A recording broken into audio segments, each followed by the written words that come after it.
G'day Para fans, welcome to Sterlo's review of your match at the weekend. Now, it's not often you would say a 40 points to 6 loss has many positives, Pete, but I thought the young Para players really acquitted themselves well against Penrith, who could well go on to win the comp. I'm with you 100%. I was satisfied with what we saw, especially the first 40 minutes. That spoke for itself. 12-6 at the break.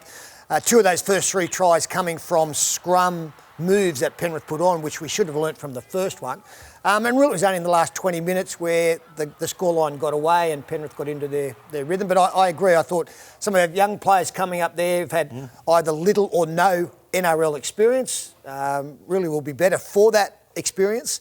And, I think, as Brad Arthur pointed out after the game, that really the thing that he likes out of it is the headache he now has in putting together the 17 to take on Newcastle next week. So, 40 to 6 doesn't read well, but what we saw was a whole lot better than that. And I think Parramatta's worked out they've got a bit of backup there too if anything goes wrong.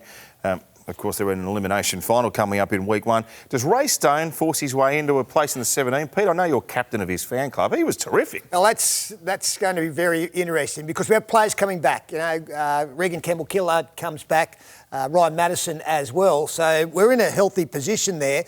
It will come down to whether Brad wants to put on a Will Smith onto the bench to cover the halves. Maybe he can operate out of dummy half.